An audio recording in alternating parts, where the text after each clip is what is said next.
This all started yesterday when I, 22F, had a date planned with a guy. He ended up not showing, and so naturally, I texted the group chat about it. My sister is in this particular group chat. I'm guessing my sister, Sarah, 26F, told her best friend, Jay, 27 meters, about it because a few minutes later Jay texted me to ask if I'm okay. I told him yes, just a little disappointed since I was pretty excited to try that particular restaurant. He said that he would pick me up at noon the next day so we could go eat there. I told him it wasn't necessary, but he insisted, so I agreed, thinking nothing of it. Well, today he took me out as promised, and while we were eating, Sarah FaceTimed Jay. When he didn't answer, she called again, and again. He answered the fourth call and asked her what was going on. She said that she was just checking up on us and told me to call her later. Later ended up being almost 8 o'clock. Jay and I ended up spending the rest of the day together, hunting down some collectible dolls we both like and trying different dessert spots along the way. On the way back to my apartment, Jay asked me to change the music on his phone. When I opened it, I saw that my sister had called him about 30 times throughout the day and texted him across multiple different apps. Jay put his phone on Do Not Disturb after lunch, so it made sense why he didn't see those notifications. Once he dropped me off, I called my sister and asked her if everything was alright. She said yes and asked if I had forgotten to call her back sooner. I told her that I was out with Jay, so I didn't get the chance, and figured it could wait since she didn't call me. She hung up, and a few minutes later I got a call from my mom.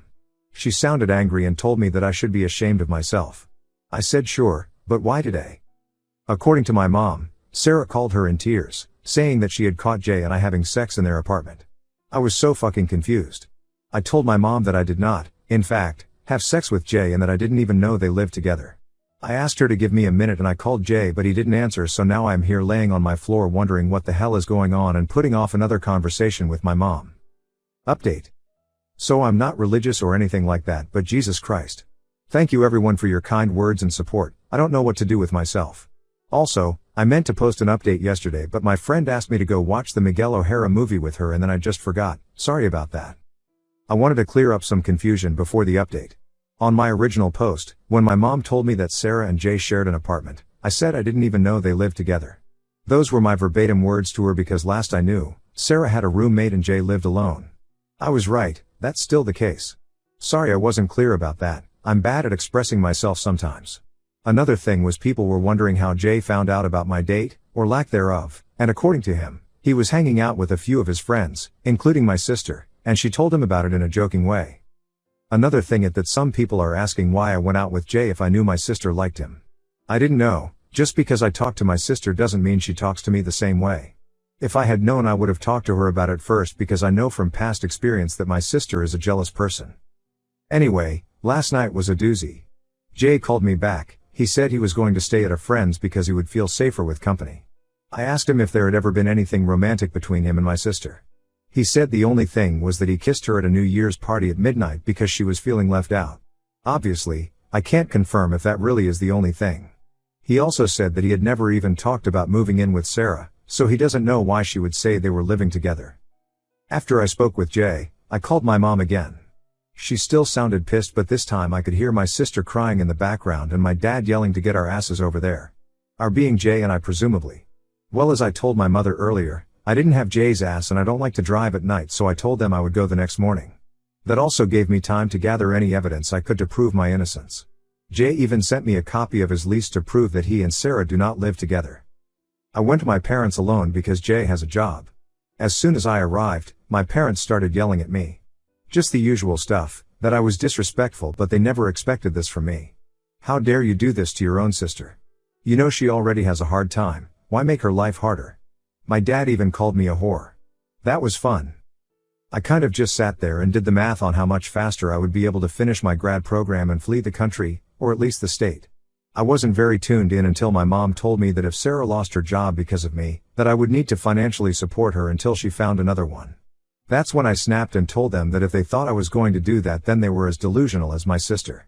Missing one day of work because of a tantrum over something that didn't even happen was not going to get her fired. My dad said that Sarah had been missing work to make sure that Jay wasn't leaving work early to go see me. I found out. My sister also told them that Jay was missing a lot of work, so he wasn't taking enough home for their bills, so they had been sending her rent money for months. I told them it wasn't true and I showed them the lease Jay sent, where it clearly says the day the lease started and when it ends. It also had his address, which is not the same as Sarah's.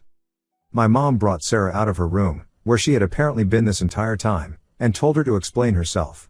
Sarah said that he probably got that other apartment so that he could be closer to me when he went on supposed business trips. First of all, Jay is a software developer, I don't know what business trips he would go on. Second, nice way to find out that my sister doesn't even know where I live because Jay's apartment is almost an hour away from mine. I showed my parents that on Google Maps and they finally started to believe me. Sarah started crying and calling me a liar. My dad told me that even if what I said was true, I shouldn't have been so hard on Sarah and that as her sister I should be helping her when she's having a rough time like this. I told him I wasn't a therapist, but if she ever decided to get help, I would pitch in. I left after that. There was nothing else I needed to say and there was no point in waiting on an apology. My dad looked uncomfortable and my mom was too busy consoling my sister to notice me leaving. I haven't talked to them since that. Sorry if you were expecting a fun update where I somehow got revenge on my sister or something crazy and petty. If you have questions I'll probably answer.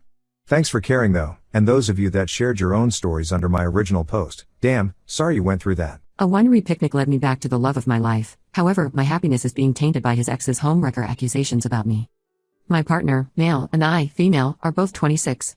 We recently started dating again and it has been just under 2 months, after a devastating breakup 3 years ago. We broke up due to long distance as my dad had died and I didn't have the emotional bandwidth to commit to a relationship. We never wanted to break up, circumstances at the time were just bad. So a few months ago, a good friend from school invited me to celebrate her parents' vow renewal ceremony at a beautiful hill town and they went all out with the celebration. I hadn't seen my then ex at the time and was pleasantly surprised to see him. When I saw him at the villa, I felt an instant flutter in my heart. After the party, my ex and I caught up and talked the whole night. We even shared a dance together. It was very warm, relaxing and sweet. It felt like old times. I got to know he had a girlfriend already and he had been with her for 1.5 years and I was comfortable enough to make a flirty joke how quickly he found a new girl. He was just the same person I once knew. And I was a little sad as well because I really wanted him back. I loved him still and sensed he had the same feelings for me too. However, I tried to be respectful and didn't make a move. Before the trip, I already had plans to visit this winery that this hill town was known for. I invited my ex to come with me, I know, bold move.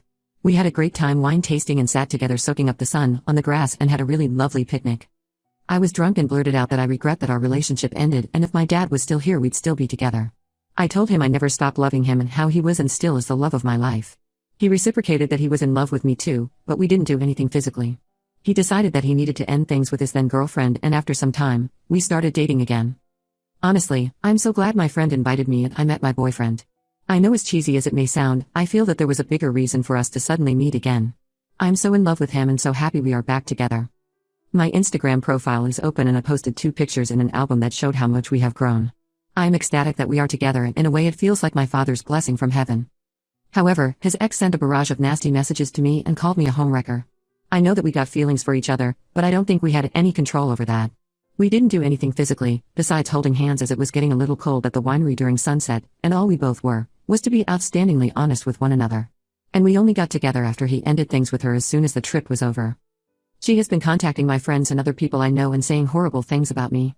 She has already called me horrible names and has attempted to tarnish my boyfriend name to their common friends who have been letting us know what she has been up to. All of this has been extremely upsetting to both of us, and I do not know how to put an end to it. I should have been cherishing our relationship and not having to deal with a scornful ex who's doing all of this for petty revenge.